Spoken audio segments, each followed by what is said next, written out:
Hello, everyone.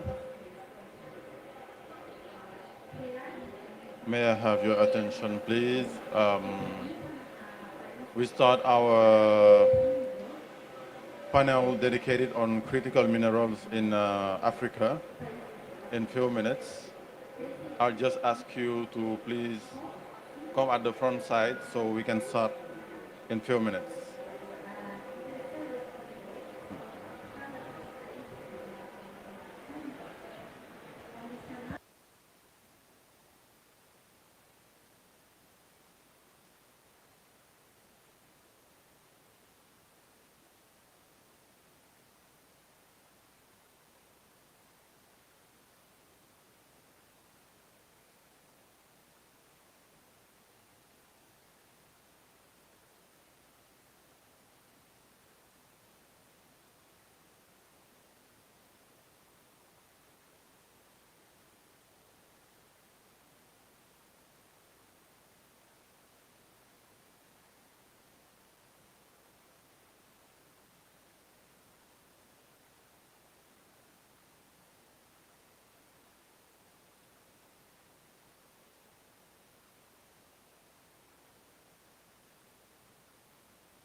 So we are going to start our panel. I'm just going to ask our dear panelists to please join us on stage. I'll call Koda Majonjo to please join the stage.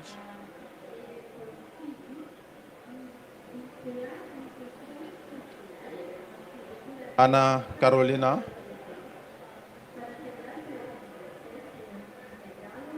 Mr. Koile, and Tato.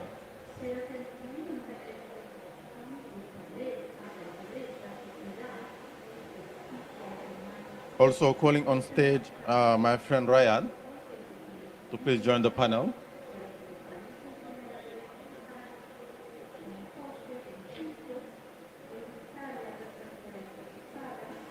Thank you all for the time given to join this panel on a very important topic at global stage, but especially in Africa, which is the critical minerals. As you already know, Africa holds the vast reserves of critical minerals, which is essential for the global shift to clean energy, but the competition to secure these resources has created a new geopolitics of supply chains dominated by developed countries.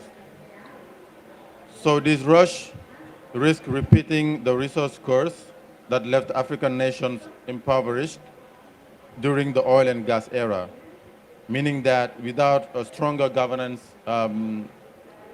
strong governance, beneficiation, and justice-focused policies, Africa risks becoming a sacrifice zone for the global transition.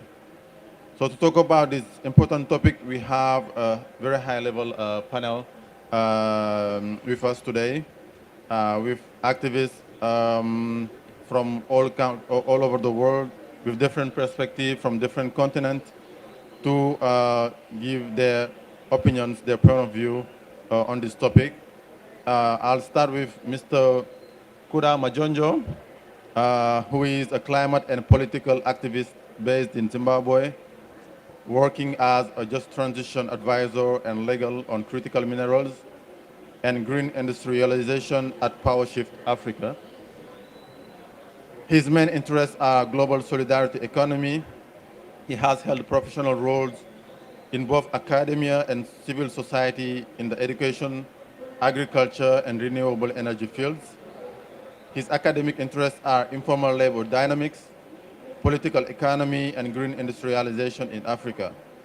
He also the author of a fiction book called A Luta Continua, The Struggle Continues, and holds an MA in Labor and Globalization from the University of Witwatersrand.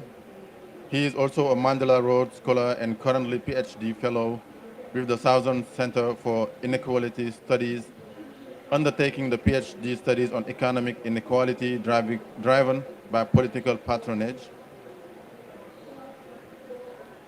We also have on the panel Madam Anna Carolina, Senior Director for Programs at Natural Resource Governance Institute.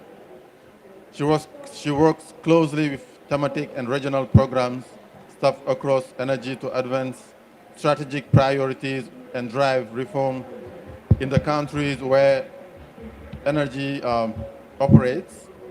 She leads targeted efforts to increase the impact and effectiveness of energy's work by strengthening global economy and contextual analysis, as well as by connecting research, capacity development, grant making, and advocacy at multiple levels.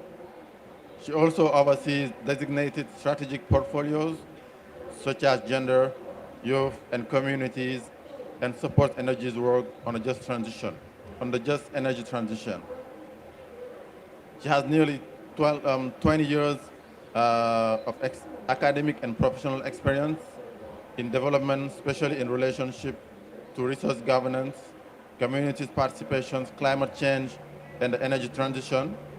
Most recently, she worked as a senior program officer to the National Resource and Climate Change Program of the Ford Foundation, where she managed grant-making, monitoring, and governing activities for the global initiative.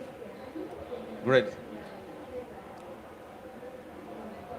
And we also have on the panel my friend Ryan Dudayev from Greenpeace Southeast Asia, as he is active as Global Forest Solution Political Lead.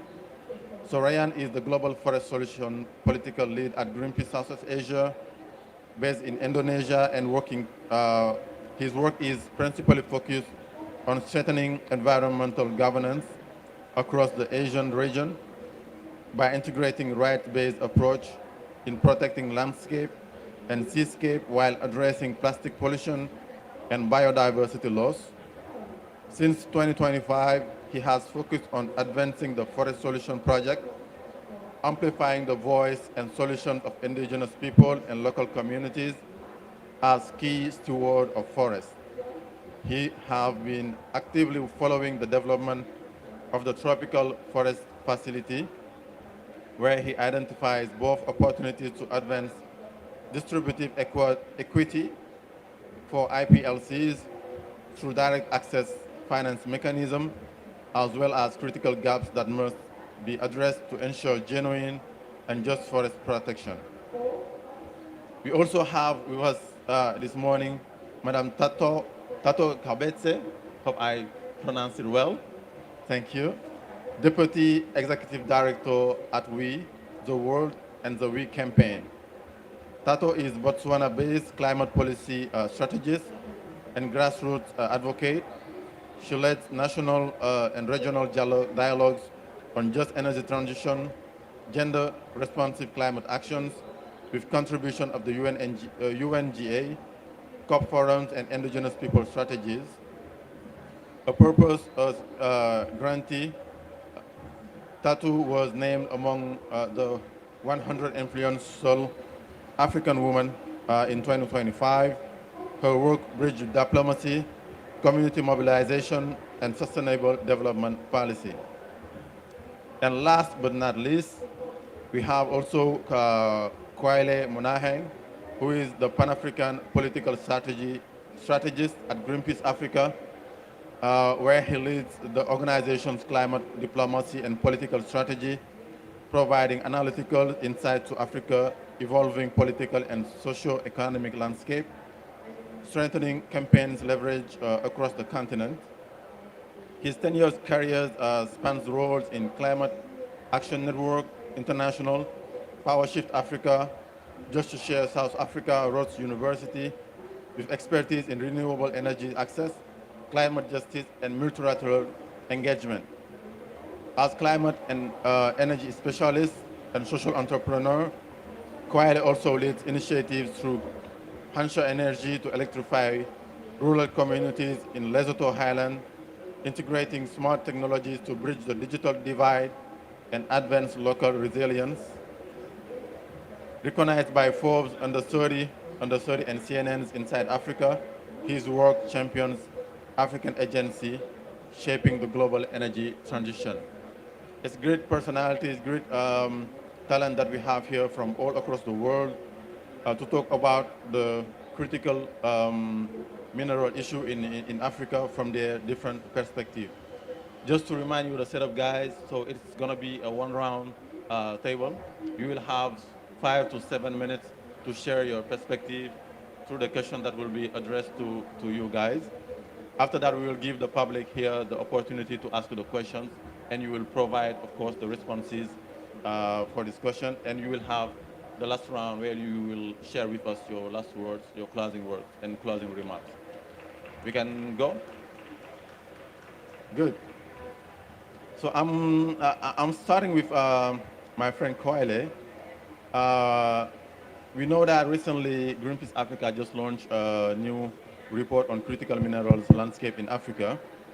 What I want to know is what's your new critical mineral report telling us about power and dependency, and why does governance now belong to the Just Transition Work Program?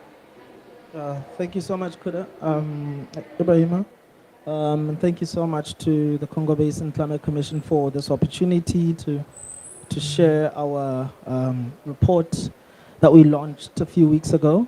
And really, the question here that we're trying to answer is which lives matter? Which is usually a question, but on the African continent, it's a statement. 2 days ago, artisanal miners lost their lives when a copper cobalt mine collapsed in the DRC due to overcrowding, just this week. According to Global Witness report, between 2001 and 2023, mining for critical minerals was linked to 334 violence or protest events across 19 countries, an average of 111 per year. 5 of those countries are African. So I asked the question again, which lives matter? And the record of mining will show that the ranking of worth starts from minerals, industry, workers, community, and then indigenous peoples. The perfect ingredients for a sacrifice zone. So what is the state of play currently? Where do we sit? What are critical minerals and why are they in demand? So there are different definitions around critical minerals. They are sometimes called green minerals, strategic minerals. And these essentially are the minerals required to ensure that we transition to a world from fossil fuels to renewable energy in the face of climate change. And they are copper, lithium, nickel, rare earth, which are in high demand. And I mean, when we think of the technologies, we're looking at solar panels that require copper and silicon. We're looking at rare earth and copper that's required for wind turbines, as well as lithium, nickel, cobalt, graphite, and manganese, which are required for battery storage. And then where does the African continent fit into this framework? And I think we need to go back to realize that this is not just a continental conversation, but it's also a global South conversation, where the global South has historically played the role of raw material suppliers, but now it's a time to reorientate that posture. In Africa alone, 30% of known mineral, there are 30% of these minerals that are known, with the DRC producing roughly 70% of the world's cobalt from 19 mines. And 15 of these 19 mines are owned by Chinese. You can do the math. China is a global center for critical mineral processing and currently has the lion's share of renewable energy technology globally, whilst the DRC has potential. Fair trade, don't you think so? The danger here that we're seeing is in this definition of criticality that comes from trying to unseat China as a global superhouse in terms of minerals.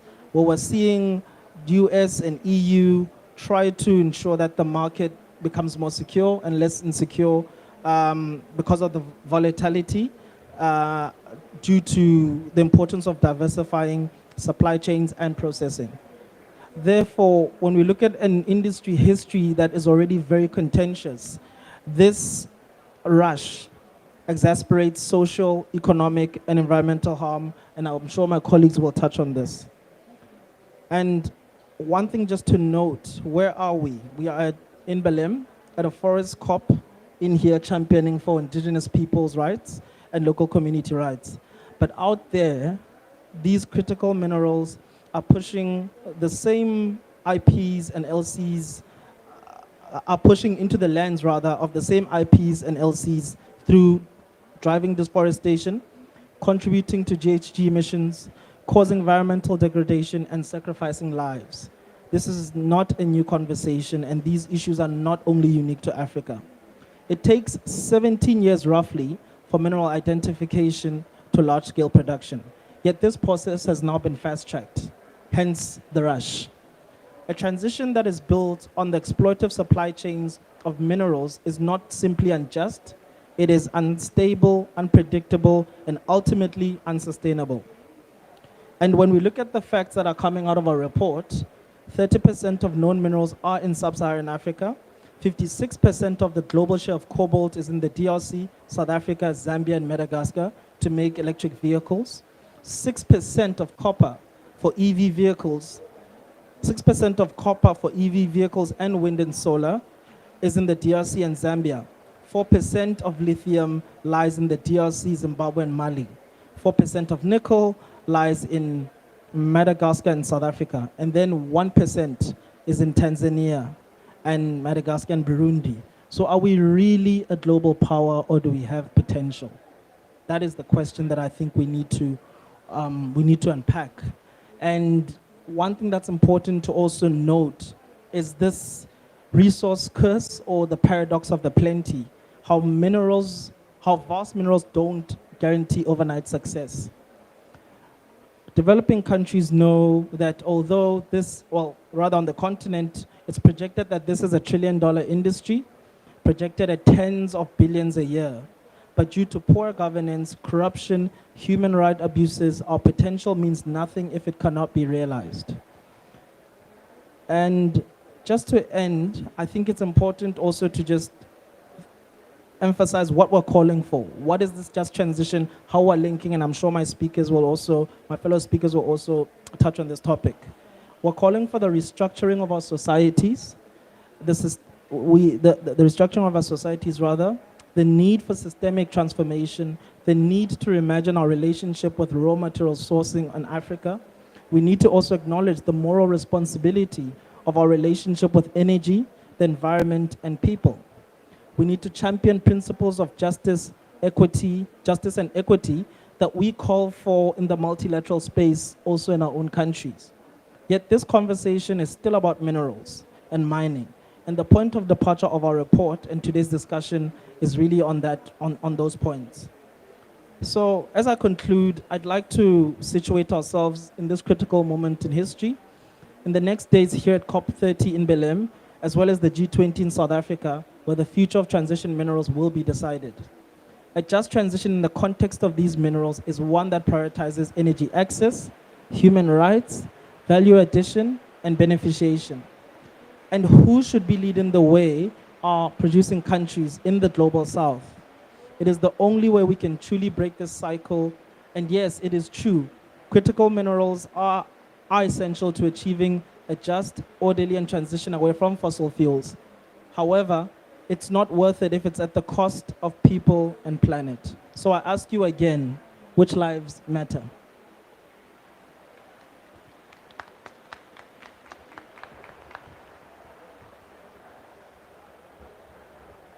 A great question there, Mr. Kwale, and that deserves a response.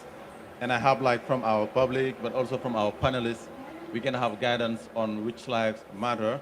Really appreciate your call on reimagining our relationship with energy, the environment, but also with people. because both goes together.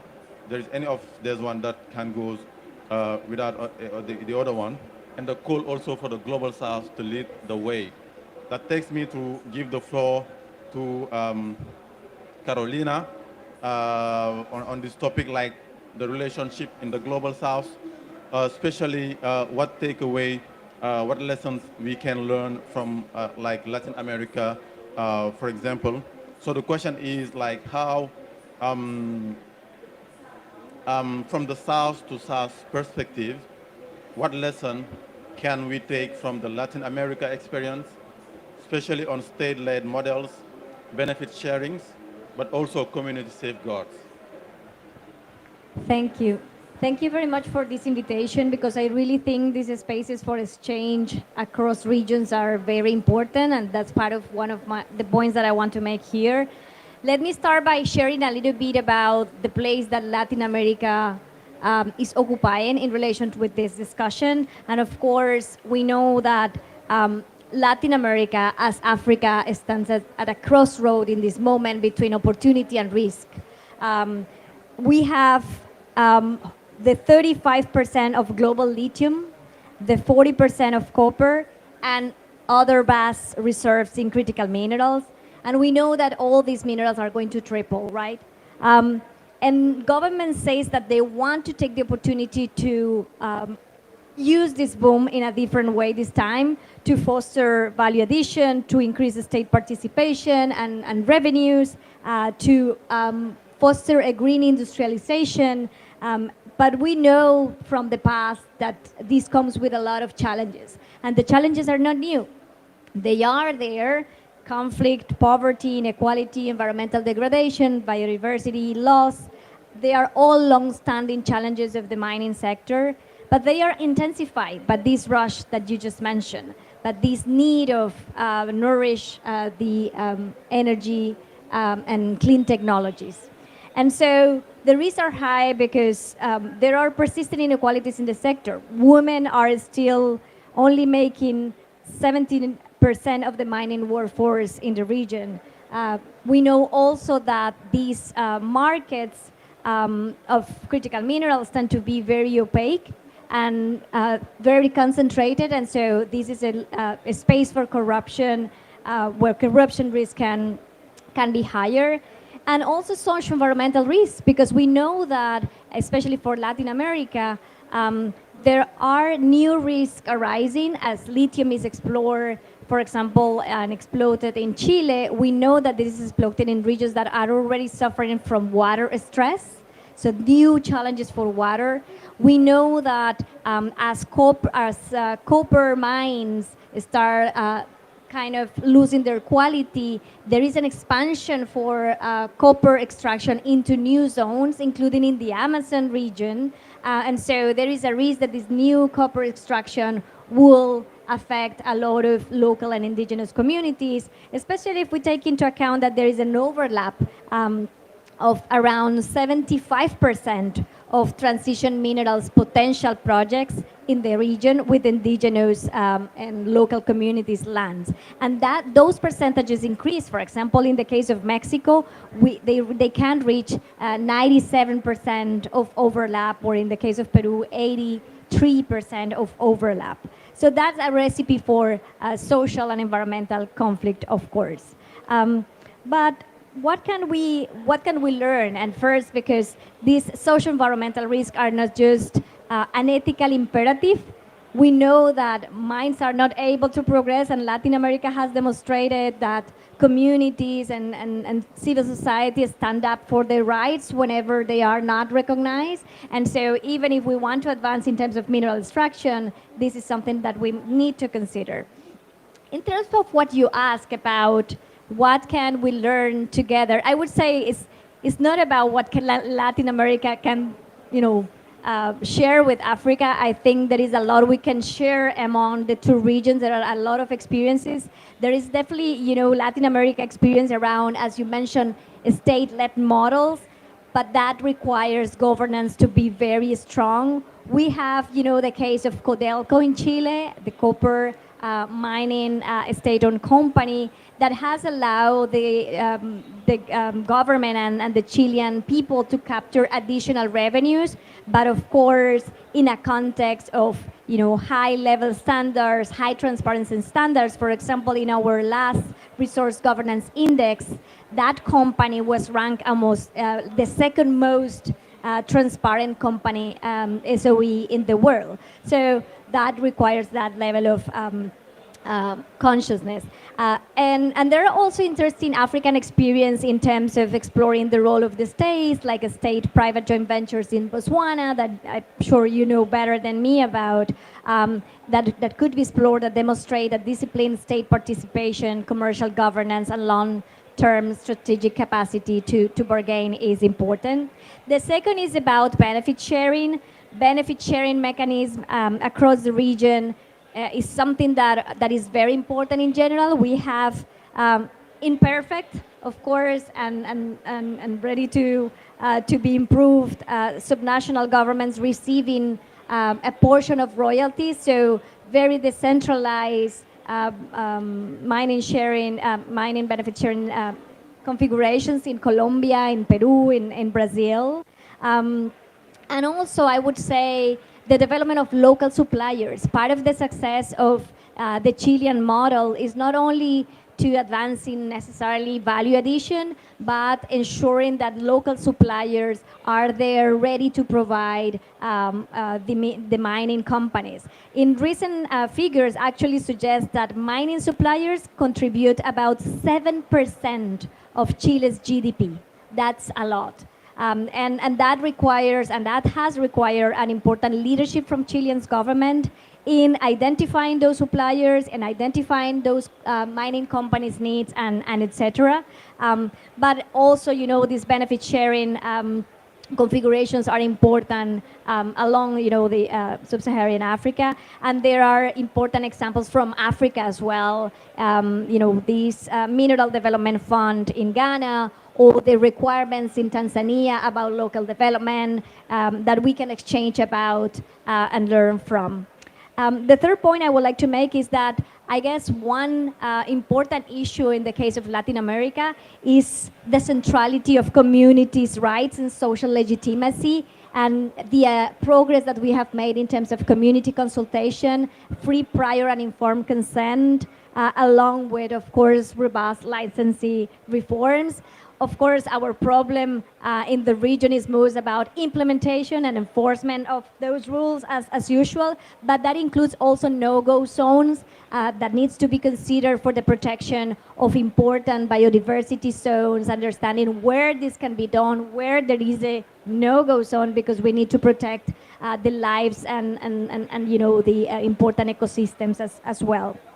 And the final thing I would say is that beyond exchanges experience across countries, which I think is very important. It is very important because I think we have tended to receive recipes from the global north in many occasions, but at the end there is so much we can learn in the global south through south-south learning and knowledge exchange, also because there are new minerals out there, new things that we are trying, and we need this kind of live discussions. But there is also the possibility for Africa and Latin America to form a better possibility for blocks in negotiating. We can see it here. If Latin America and African countries were together pushing for the inclusion of mining in the Just Transition Working Program, this would be like a very important and powerful forces that would be difficult to defeat. So strengthen those collaboration, including across business opportunities. So it is not just about opportunities for the global north in our countries, but opportunities for business and across the region. I think that's also an important point to consider. Thank you. Amazing, amazing. It's amazing. I just note the collaboration needed between the blocks, between Africa.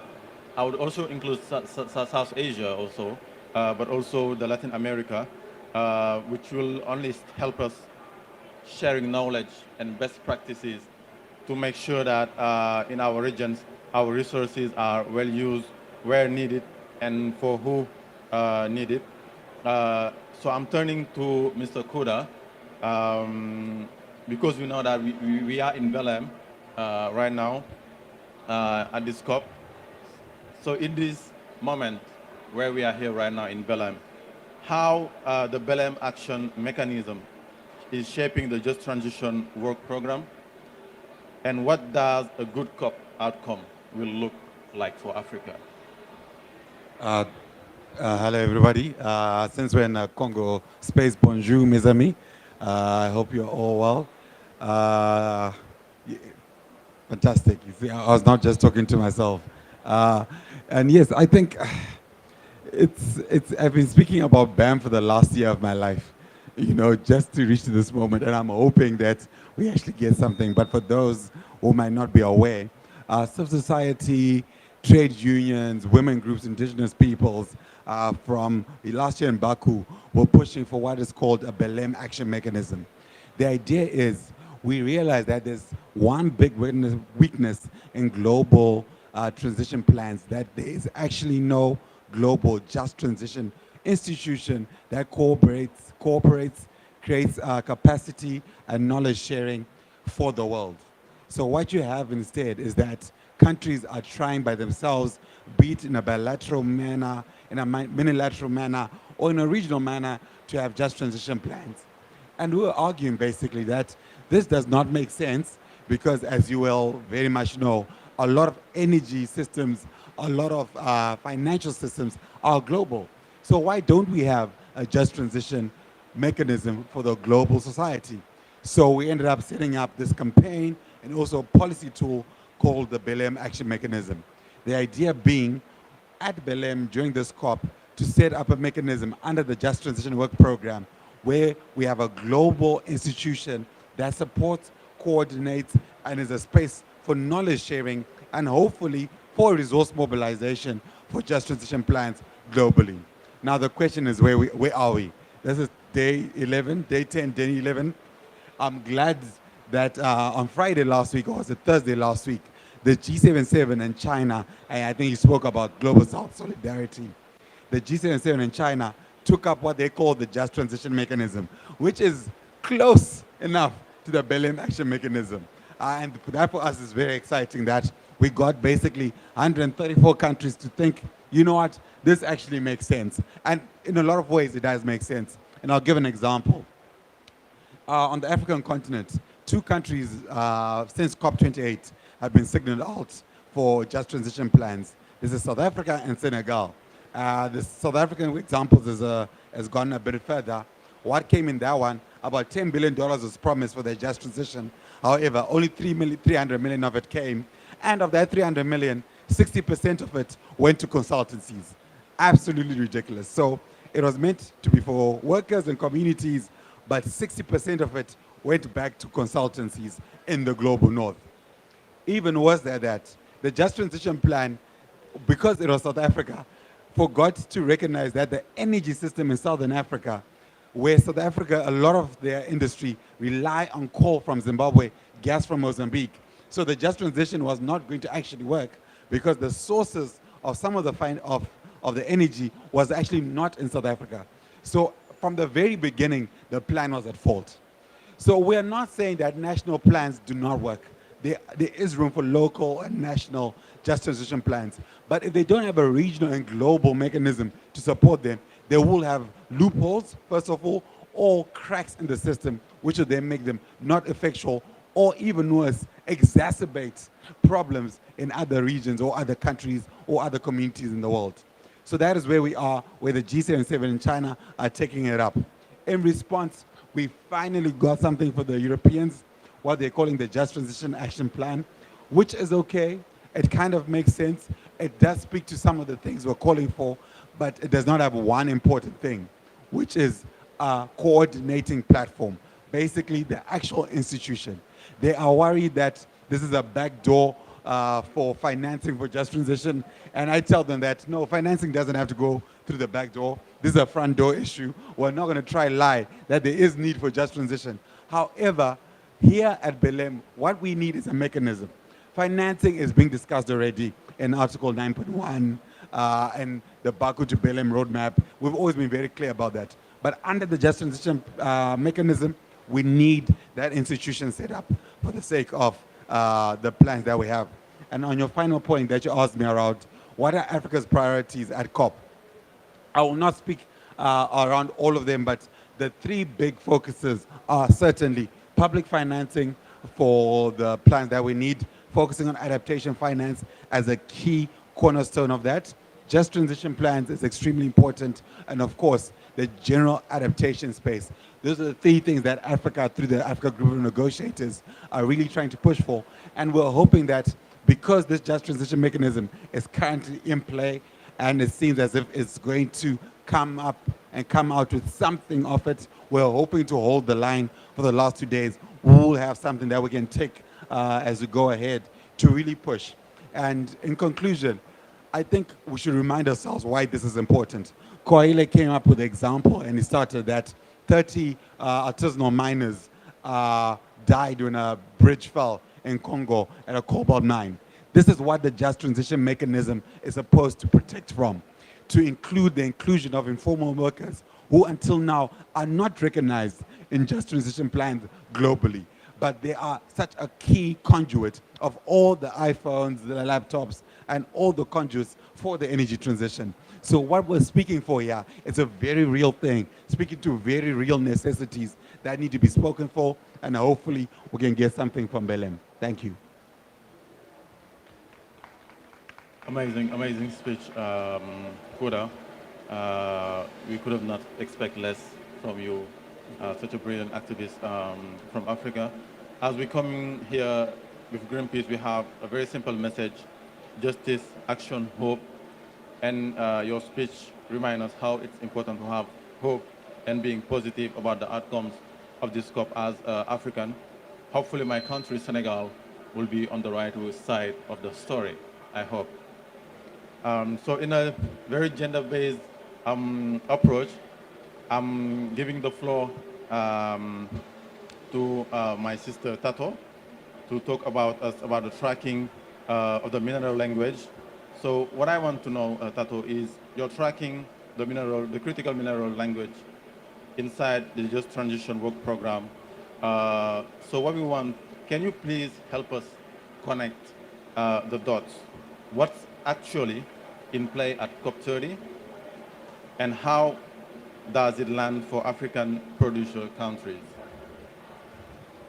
Thank you very much. Following on the previous speakers and riding on the Just Transition Work Program annual summary report, which highlights some of the key elements of the Just Transition Working Program and what the G77 and China's proposal for a just transition mechanism to be people-centric and have inclusive adaptation and resilient approaches with a holistic and multidimensional just transition with workforce and economic planning. And I think we did talk about the financing elements of it and what Africa stands to benefit from having a strong position on transition minerals in the outcomes and the decision text. And as we see that we are moving towards Africa being a key player in these conversations and participating meaningfully, and moving away from that extractivism model of then we're depending on donorship and aid, and then standing up and saying, we own these minerals and it is time that we upgrade some of the value chains for our people. Like Kwaile mentioned, we shouldn't be losing lives as much as we are doing if we put into place institutional arrangements, institutional capacities on governance approaches. And some of these things will then feed into international cooperation and how we can stand to benefit on some of the trade or address the barriers that are there in terms of trade and investment. And then this will also translate in how we build capacity and knowledge sharing. There within Africa, I know there's some work that is being done, Africa, Guda, on the mineral development and upgrading to build capacity of Africa. And at a local context, we don't necessarily then are able to negotiate or benefit from all of these models that are at play, and then we'll still stand to be the last to gain something out of it. And the Just Transition report as well acknowledges trade and the economic policies' critical role in climate action, but it also warns against trade restrictive measures that are hindering cooperation and the development. And this is in the annex to para 109 to 112 that then strongly speaks to the unfair trade barriers. And some of the key political messages out of those dialogues, the 4 dialogues that we've had with constituency bodies, with different state parties, in trying to develop the work of the work program and in building an institutional arrangement that works for all the parties, is to have a development-centered, people-focused, and nationally determined a mechanism that reflects the principles of equity, inclusivity, and the CBDR principle, which is aligned with the objectives of the Paris Agreement. Yes, we do see some blockers on this front. I will be as diplomatic as possible. On those issues, unfortunately. And from these dialogues, we're trying to move from just talk shops and implementation, as we're seeing that there is the need on operating concrete measures, tools, and mechanisms that will then translate to commitments into real-world impacts. And I think with that from the negotiation side and the Just Transition Work Program, I can only say as much. But we are hopeful that with the Muchirao, as the COP presidency is calling for, we will see more of fairness for all parties. And I'm really hopeful for a different COP this year where indigenous people, local communities are being put and centered at the front. And I'm noticing one other thing, that every time we talk about indigenous people and local communities, it rains. So I think that's a good sign. So thank you very much.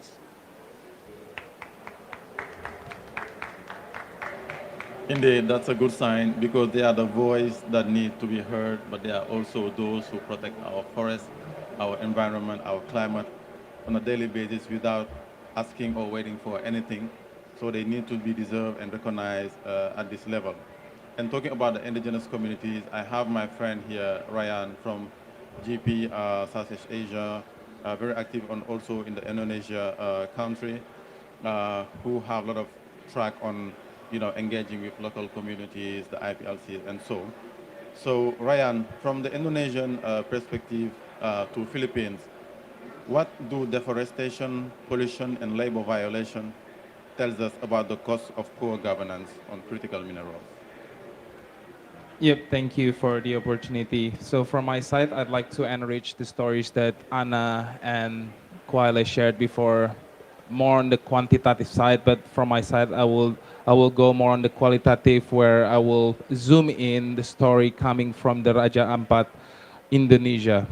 And by seeing a story from Raja Ampat, hopefully this can also enrich negotiation shared by Tato, but just transition as well as Kado. And I'm really interested how what's decided here can be also answered, like the problem on the ground actually. And also later on, I would like to touch a little bit about UNIA 7 actually. That will also another opportunity for us to advocate for better and more just critical mineral governance. So Raja Ampat. So if you look at Indonesia, if you imagine where is it located, can you someone share the slide, please?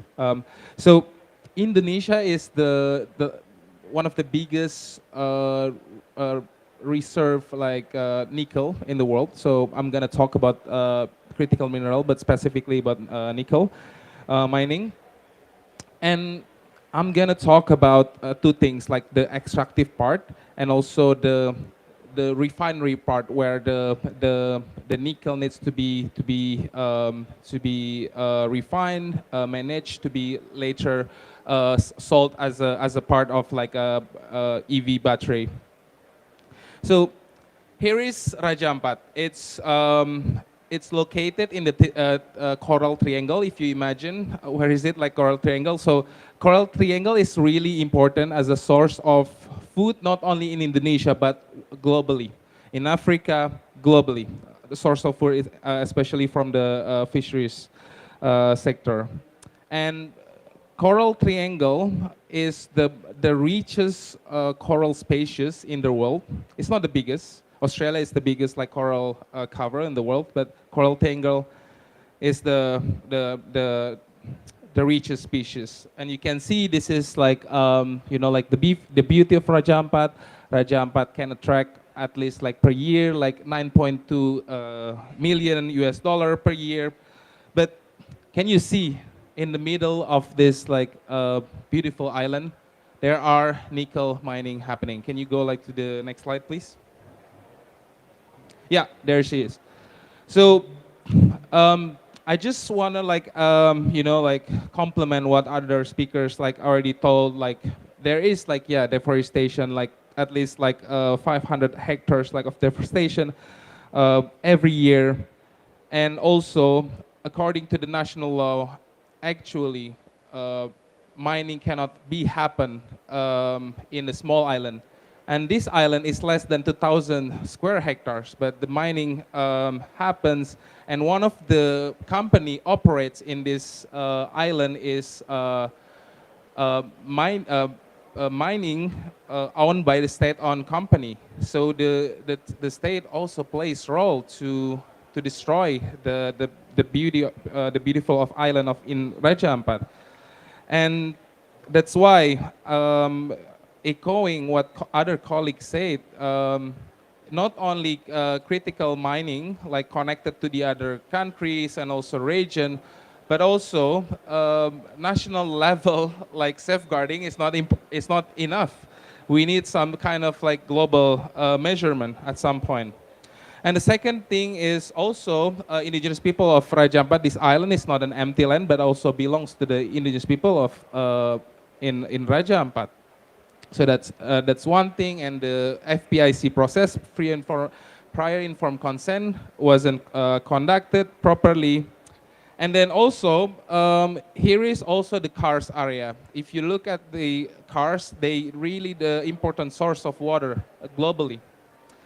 So that's one thing. That's something that really never been highlighted before, besides the deforestation.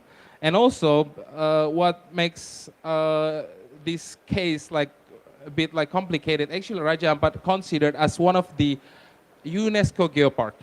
But can you imagine, the nickel mining is still happening illegally in this area? And can you imagine like the other island where critical mining activities happening? And what happened with the safeguarding of the environment? So this is one of the most famous like place in Indonesia, but the critical mining happening and with the loss of environmental safeguarding. And one thing I want to say, I want to add maybe something that missing in our conversation here. So Indonesia tried to refine the critical mineral like nickel also in the country, in the island besides of the Raja Ampat. And Indonesia now like has like a strong regulation not to expand like a coal power plant. But for the critical mineral refinery, there is an exception. So they can build coal power plant, a new coal power plant.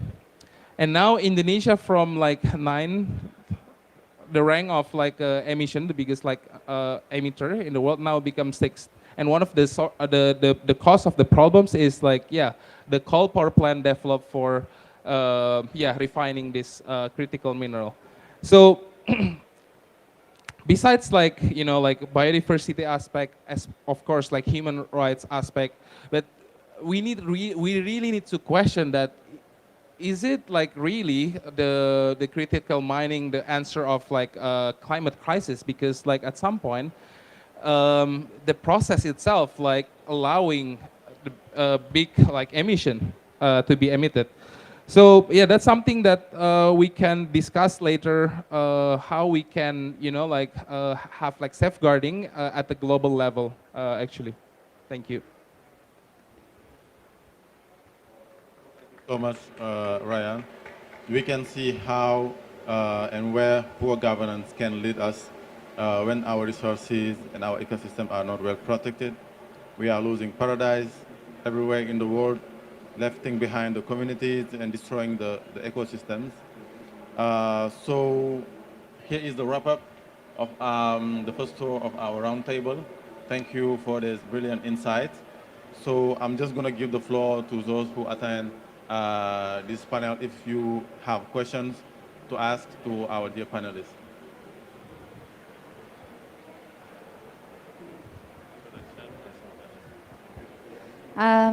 Thanks for the amazing panel. My name is Lauren. I'm from Natural Justice. I think just one question to put out to the panel, and I think I really appreciate the sort of the presentations and what's been said, but I think not to be negative, but obviously in Africa, the African Mining Vision came out in 2009 from the African Union, and it spoke about these ideas of owning the minerals, owning our supply chains, being able to see artisanal mining grow. What's different about transition, green, or critical minerals? Why would the most powerful sort of entities like mining companies in these mining states give up these supply chains and make them a lot of money and allow us to then start making that money? And how do we bring that about? Is it about pushing something like the African Mining Vision? Is it about pushing the UN's, obviously, panel reports on critical minerals? Or is it about pushing even the African Union green minerals strategy? And where should we be pushing and at what level? So nationally, international, or regionally?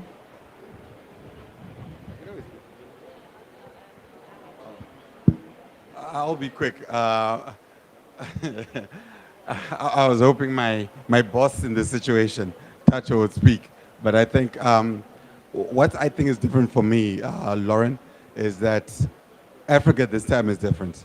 I think our governance, our understanding has developed big time over the last 20 years since the AMV was being designed. And I think that's important. If you look at the negotiations with mining companies, the deals that are being made, there's a big push to try renegotiate them, improve them. Not to say that they're always successful, but the very fact that that's happening is definitely a step in the right direction. What then needs to be done, I think, at least in terms of future work, we need to do a lot more of these negotiations at a very basic level through the African Union.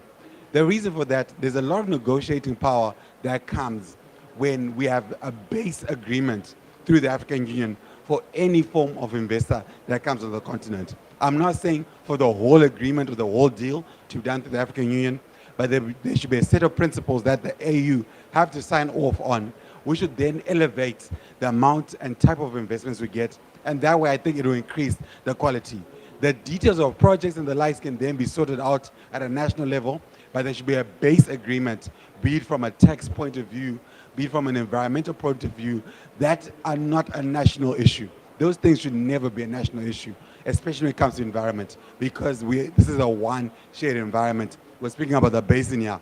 The basin is not just in the Congo. You know, the Congo is what gave the name to the countries, not the other way around. So this is what we should say, that there's some base things that are not based on a country, and those things should be signed off by the African Union. And that way, we will get better deals. But I would like my boss to speak on my behalf now. Thank you very much. And to add on to that, I think even Africa now is at a point where it's realizing the intersectionality of all of these issues.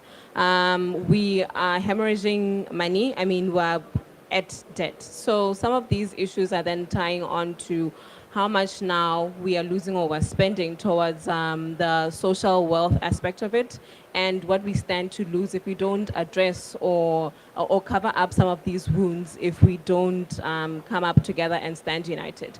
And then I'll also add elements on how over the years we've ignored local communities and indigenous people and vulnerable groups to the point that there is no trust in some of the institutions that are there, we've put in place to help us develop. And we're at a time where now we've realized that, and we're trying to come together and build that cooperation and collaboration across all Africa and the children of the soil. Thank you.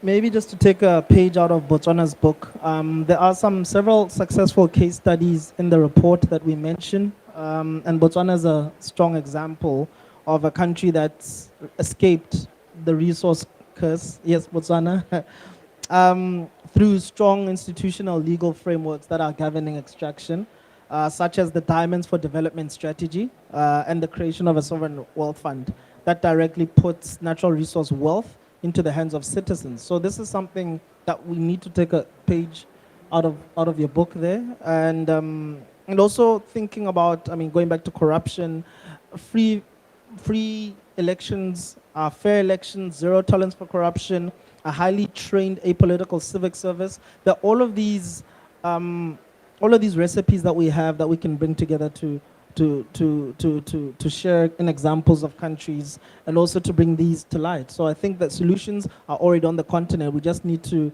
be together. We just need to also put our heads together properly in terms of how we stand united. I also think one thing that's important is also the acknowledgement of foreign interference in Africa's development journey. Right, we're negotiating with countries in a very bilateral manner, strong countries that have strong influence, whereas the minerals are very widely spread on our continent. So uniting and ensuring that as a continent, as a bloc, I mean, even here at COP, the Africa group is the bloc with the most numbers, right? And that counts for something, and we should take those lessons back because we can have great examples and working together.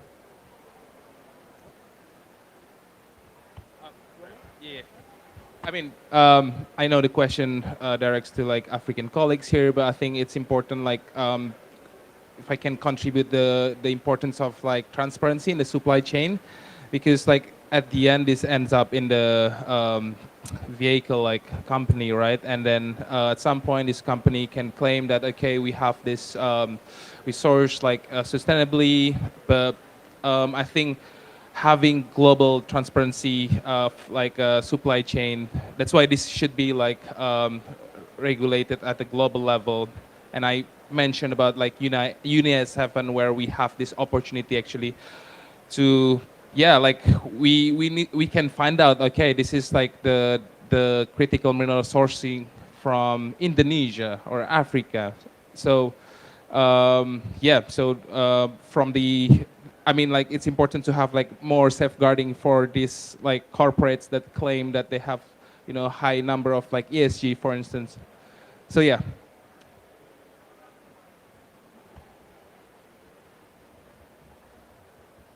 I was thinking also that what is different is opportunity, right? It's like, as I said, we are in a crossroad. Either we go to more inequality and additional risk, or we take this opportunity. And for me, the opportunity is made of the geopolitical context, as difficult as it is right now, but the fact that these minerals are so in need by powerful countries give additional leverage to producers. Whether we take it or not, that's a different thing, right? Whether we act in solidarity together to avoid, this race to the bottom, that everybody competing, lowering taxes, and taking out all of the social and environmental standards, and etc. That's a possible path. But we could not take that path because we have more leverage in this context.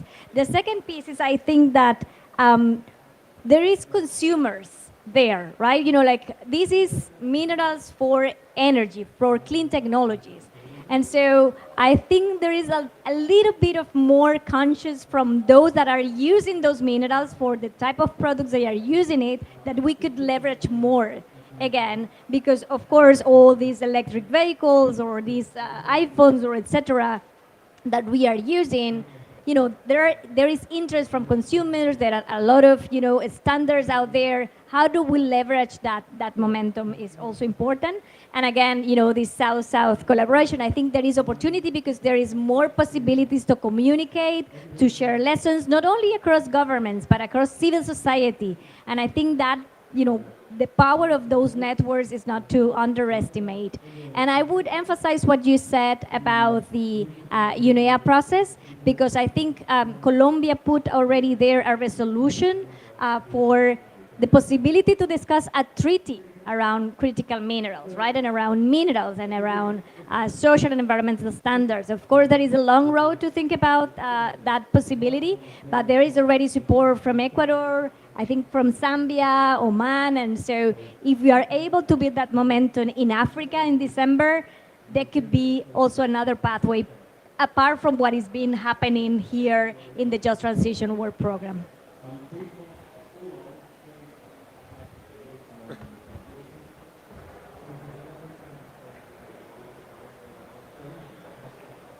Thank you so much, Anna, for these words. So we're just going to make the last round table with our panelists for your last words, guys. We start with Ryan. What's your conclusion, your last words on this panel? Sorry, Anna, but I like how you wrap up, like South-South cooperation. I would say, like we need to have like a South-South cooperation to push, and as you said, we are the one like having leverage because the sources are, like the sources that the global South have. So I think let's have like South-South cooperation and like we need to like have like a power bargain, I would say, as a global South. Mine is a bit biased. I might promote my report from Greenpeace Africa, but I think leveraging on the knowledge that exists, and this is of course new knowledge. The term critical minerals, transition minerals, green minerals, strategic minerals. We're still even debating the term today. But an important caveat to all of this is knowledge, capacity building. And to echo you there, Anna, on the importance of sharing lessons among civil society, the importance of also becoming authorities in the room. That's something that I think is very much relegated or rather privileged for the mining companies. There are experts sitting right here next to me, speaking on these issues that have geopolitical importance, and just building that on that knowledge and producing that, and also advising even negotiators is already a step in the right direction. So we need to build the capacity. We need to keep going in terms of being the authorities in the room, because we also are civil society. We're the last line of defense between the other side and the communities and the people we say we represent. So I'll end on that note. You took the words right out of my mouth. I'm a firm believer in collaborations and in supporting each other. Because if you go around the negotiations, if you go around this COP venue, there seems to be some silos. There's my voice, then there's my voice, and there's your voice. And we stand to lose a lot more if we don't stand together. We need to realize that we are standing for a united South-to-South cooperation, and as opposed to our varying divergent views. So let's keep pushing for that. Let's keep engaging. Let's keep leveraging those networks and platforms as and when necessary, and we'll fight at another time when we've won the battle and we've gone beyond seeing what it is that we need and having the power that we need and very much deserve. So thank you. I think I'll just take the activist line and say bam, bam, bam. That's my last line to say that we need to push the BLM action mechanism, the Just Transition Work mechanism, as much as possible, regardless what happens today. I think when all is said and done, what we have set is this idea that the just transition will be a global initiative. It will be a global drive to remind ourselves that another world is possible. We don't have to live in the type of world that we live, and that's really the power behind this push for the just transition mechanism. And I hope you take that with you, that we are building a world of hope and not one of fear. Thanks. Thank you, Kuda. And I think I will build on your optimism, because I think what we need is vision and taking that opportunity. I think who would have thought that there would be some reference to mining or mining governance in a UNFCCC text at some point in history? We were in one of these COPs 3 years ago with the side events, actually with the Congo, with the DRC delegation hosting an event on minerals, and it was a very, side event. Nobody was talking about minerals, and now it is in one text. So it is, far from done, and we can be easily defeated by this, reality that you express in your question about what lives matter or in your pictures.